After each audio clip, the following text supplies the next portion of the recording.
Welcome back, Blake Cousins here, Third Phase of Moon.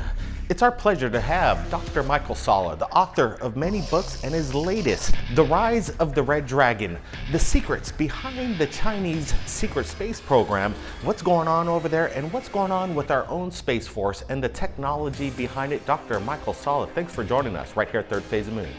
Pleased to be here with you. All right, well, let's just get to it. Things are going down and we're all being isolated at the moment, but the news doesn't stop in regards to reverse engineered technology from ET crashes from around the world. What's going on with this secret space program in China right now? How did they gain these assets? Well, when we look at China's secret space program, we need to understand that it goes back to the 1940s. Because the lead Chinese scientist, Dr. Shen actually was a full professor at Caltech and JPL, and actually was one of the lead scientists working with the US Air Force to understand the retrieved flying saucer craft that were brought back from Germany, and also the crashed extraterrestrial craft from New Mexico. And so this Chinese scientist was working for the US Air Force right up until 1950. And it was then that he was basically accused of being a communist spy and deported back to China.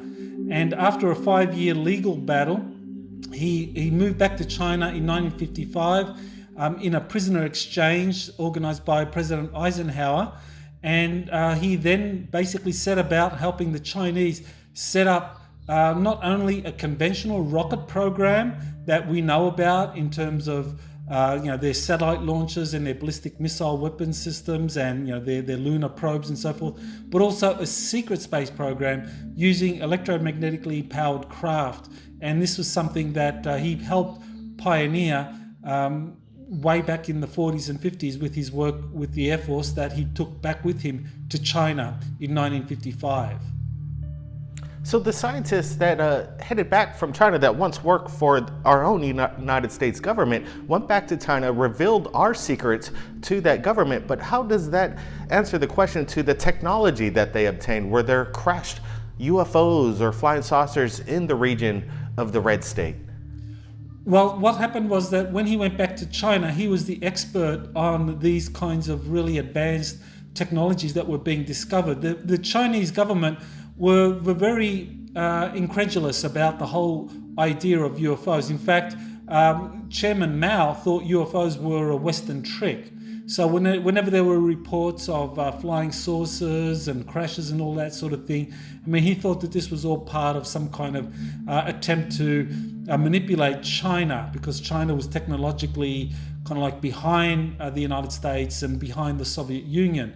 But this Chinese scientist, Dr. Shen, I mean, he was the expert, so he would go along and he would look at whatever was retrieved. And even though the Chinese communist authorities basically really poo-pooed the whole idea that there was any real substance to this whole UFO field, and nevertheless, scientists like Dr. Shen, they kept on accumulating data until the time came when China would have enough resources to start to develop a reverse engineering program, because their ballistic missile program and their satellite program in the 60s and 70s were very, very expensive.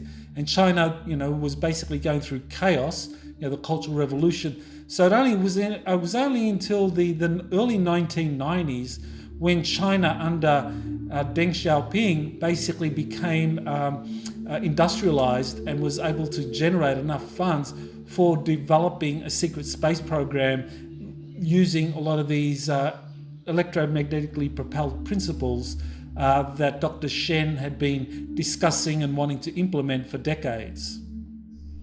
So the technology that was experimented with by the US and then later through this Chinese man that headed back to China, going over the technology in the 50s, now basically 70 years later, where has this technology gone? And are we seeing it in the skies today? Are we seeing that there is a retaliation due to the Space Force enactment by our own president in counter to the Red State? Well, when we're looking at China, we really kind of start looking at that period from, say, early 1990s up until around 2012 as the period when they really put a lot of effort into studying and reverse engineering all of the information that they had on these advanced propulsion systems that were part of these crashed UFOs that China had learned about from Dr. Shen in the US, that China was able to recover from its own territories in terms of places like Tibet or the Gobi Desert, and also the legends of Shambhala. I mean, there's an account that in 1970, both China and the Soviet Union actually invaded a UFO base belonging to the inner Earth, to an inner Earth civilization, and that was in Western Mongolia, and that happened in 1970. So there's stories that the Chinese retrieved these flying saucers that the Soviets and the Chinese saw in the skies in the border regions, and that each thought that the other was using for espionage purposes, but eventually they tracked it all down to this UFO base in Western Mongolia, and first the Russians and then the Chinese invaded that base, and basically they fought over what was there and took as much of it as they could with them. So the invasion of Shambhala, where did the materials come from? Can you go into a little bit more detail on this? Sure. When we're looking at legends of Shambhala and Agartha, I mean, there are a number of Westerners who traveled to the remote regions of China and Mongolia, that whole Gobi Desert region, kind of in the early 1920s and 30s. One was Ferdinand Ossendowski. He was a former White Russian officer. And another one was the painter, spiritual guru Nicholas Roerich. And both of them found these legends about Agartha. Both of them interviewed monks, Tibetan monks, because in Mongolia belongs to the Tibetan branch of Buddhism.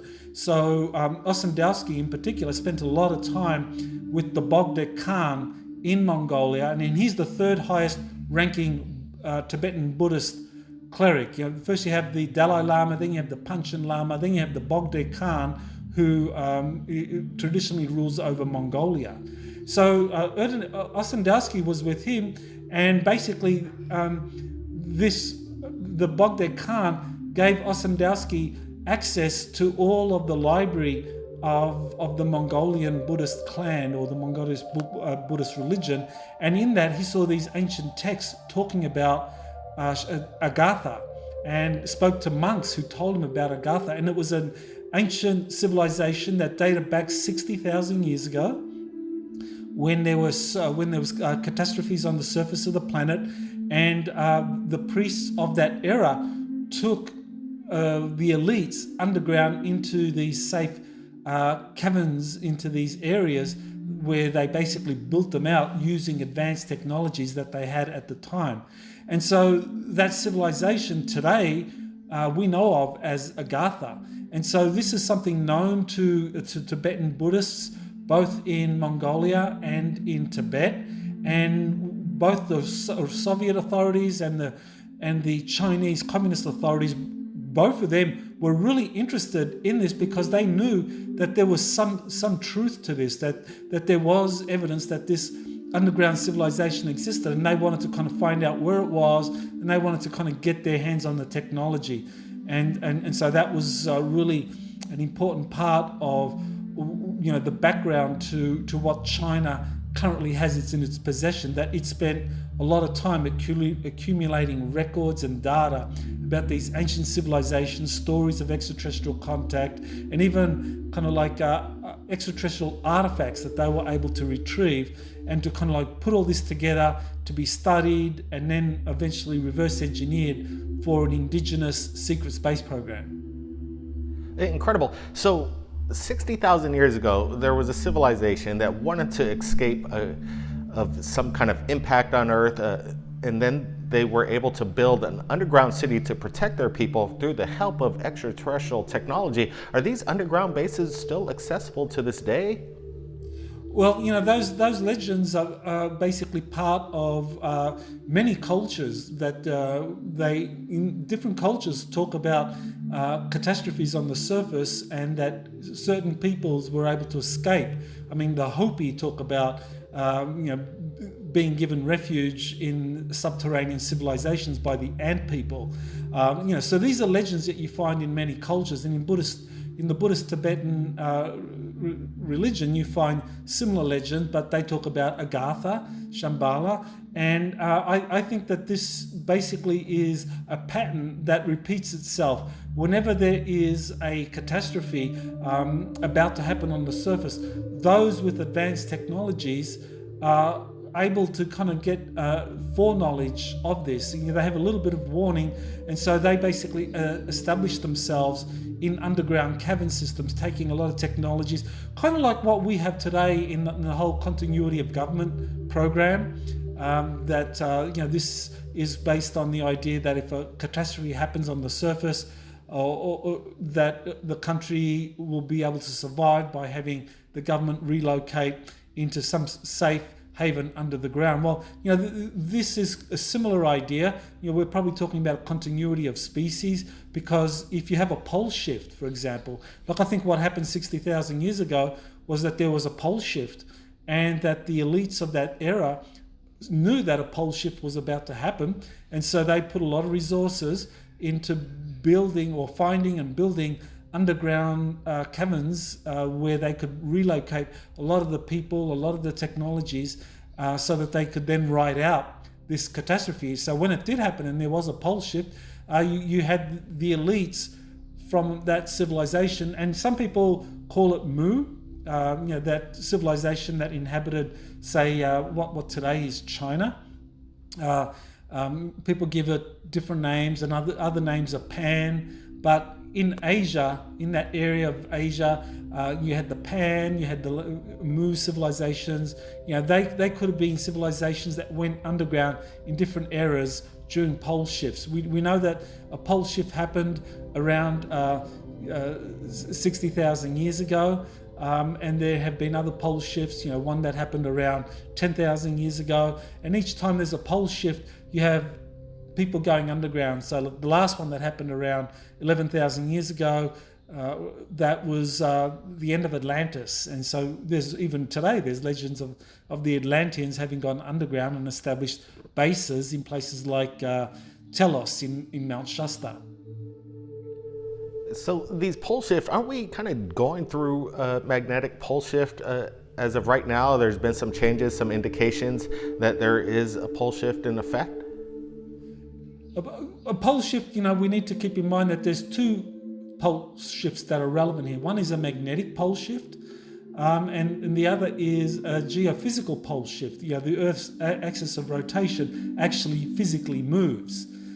So we are experiencing a magnetic pole shift at the moment, but ancient texts and even scientific reports studying pole shifts historically note that before these geophysical pole shifts, there was also a magnetic pole shift just before it. And so that magnetic pole shift somehow is part of this geophysical pole shift. So first you have the magnetic pole shift, and once you have that occurring, at a certain point, something triggers a geophysical pole shift. Exactly what that is, people aren't sure. Is it an asteroid strike? Is it the kind of like the ice sheets melting off very quickly because of something like an asteroid strike? Or is it solar flares, a micronova? There's something that triggers a pole shift. You have Charles Hapgood, who wrote about the Earth's shifting crust, a book about that in the 50s that was endorsed by Albert Einstein. So there's a lot of good scientific data saying that pole shifts do occur.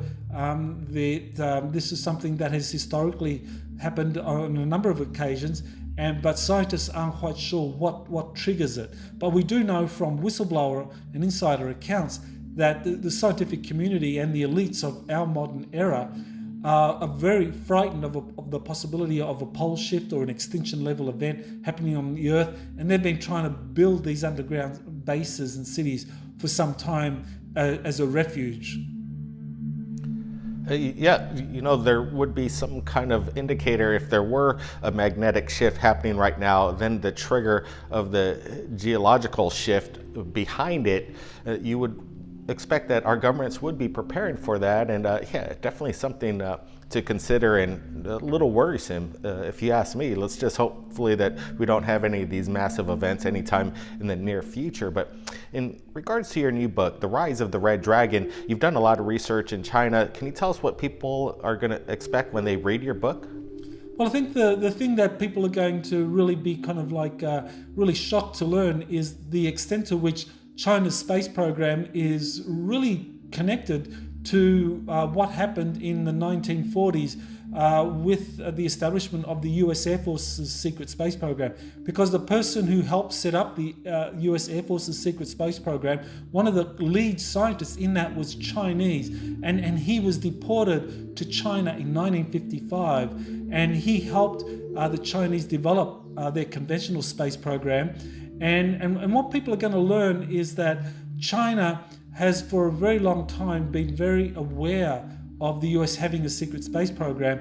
And so they put a lot of resources into developing their economy and encouraging the West into investing into China in terms of high technology and really making it look as though China was opening up to the West. But in fact, as I discuss in the book, there are a number of China-US experts that say that this was really all a sham from the very beginning. China has never been really interested in opening up to the West. China has been conducting a stealth war modeled on the period of the Warring States, which is a period that occurred from around 400 to 200 BC, when China's warring kingdoms were all consolidated into one dynasty. That was the first Chinese emperor, the Emperor Qin, and that these concepts are being used today to build a secret space program by infiltrating, by conducting espionage, by kind of like luring Western companies in to invest in China so that the Chinese have the capital to secretly build a secret space program. And I know from the research approximately where the Chinese are building their secret space program. It's in an area of Inner Mongolia. So it's in an area of the Gobi Desert. And this is where they have bases with large underground facilities, kind of like Area 51 in the United States. But in China, this is called the Dingjing Test and Training Base. And this is in the Gansu province, which is right next to China's premier satellite launch facility called Zhuquan. And so this is where China is secretly building and assembling and deploying its secret space program. And we know from different insiders that China's space program has cruisers, destroyers that are capable of basically destroying America's satellite system overnight. It's interesting what the Chinese have done with IPs and the technology that we create over here in the United States and then utilize it to their own benefit in their country. But my question to you is, the Chinese, the government, in regards to the quantum physics and the quantum computing, Google has recently said that we've reached quantum supremacy, but in reality, the Chinese government are investing much more money and funding into quantum computing and are going to leave us far behind in that technology. What are the ramifications of this? Well, that's a really important question is, how far is China going in terms of AI and quantum computing? There's a Chinese scholar, Dr. Kai-Fu Lee, has written a really important book called AI Superpowers, and basically that discusses China versus Silicon Valley. And even though Silicon Valley was the first to establish things like quantum computing and AI and has been really the pioneer, China has caught up very, very quickly. And by 2025, China will start to be more advanced when it comes to AI and quantum computing than Silicon Valley. And by 2030, China will be definitely the world leader when it comes to AI and quantum computing. And the danger here, and this is why, in the subtitle to the book, I talk about the threat posed by China's secret space program, is that China is using AI in its space program. It's weaponizing AI because basically it understands that the US has a long history in developing a secret space program. It has a lot of assets deployed around the planet and in space, and that China can never hope to catch up by merely replicating what the United States has done. But what China is trying to do is achieve an asymmetric advantage, which means that in areas where your enemy is weak, you deploy all your resources. So what the Chinese perceive is that when it comes to space, the US really just doesn't have all that much developed in space. I mean, they have a very small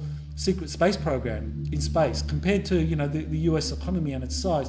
America's secret space program is not that big. Maybe they've got a few fleets, squadrons of, say, anti-gravity craft. So the Chinese understand that if they invest significant resources into developing a secret space program with destroyers, cruisers, and other large vehicles utilizing electromagnetic propulsion systems and directed energy weapons and all of these other kind of advanced electromagnetic systems, that China can get an advantage over the United States. And AI, quantum computing, is something that the Chinese are forging ahead in because they want to develop these, because this is a key part of their asymmetric military strategy to establish dominance over the United States by, say, 2030. Yeah, the race is on, isn't it, Dr. Micheal Salla? Can you tell us, you've done a lot of research, you've written many books. Some of the information that I'm hearing from you today is information I haven't heard from ever before anywhere else. It's incredible the insight that you get. How are people able to get your book, read it, and get this word out? It's important. Right, well, you can just go to Amazon.com. At the moment, there's paperback and Kindle versions that are available on Amazon. There'll soon be an Audible edition, and all people can just come to my website, exopolitics.org, and they can read a little bit about the book there, and get copies through my website. The rise of the red dragon, and what is going on over there in China, and the information and the technology and the advancement. It seems that we're going to be left behind if we don't get on the ball. We're going to be working on a documentary with Dr. Micheal Salla. We're excited. We've already done some shooting, and some of the information you're about to hear in this new documentary is incredibly mind-blowing. Dr. Micheal Salla, what are you going to be doing next?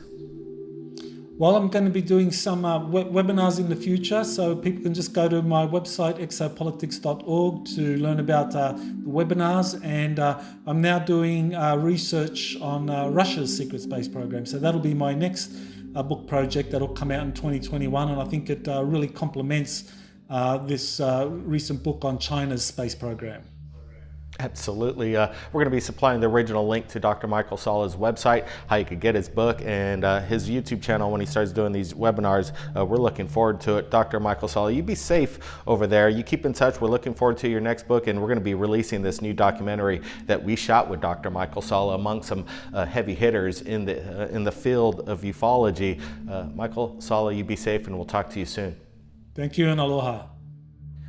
All right, we encourage everybody to take a look at Dr. Micheal Salla's latest book, The Rise of the Red Dragon. It's an incredible read. We're going to be keeping a close eye on that as well. And the skies. We've got more videos coming in from the public, people like you shooting strange things. And we're going to be revealing it to you right here on Third Phase Moon. Keep your eyes on the skies, everybody. We're not alone. We'll see you again next time.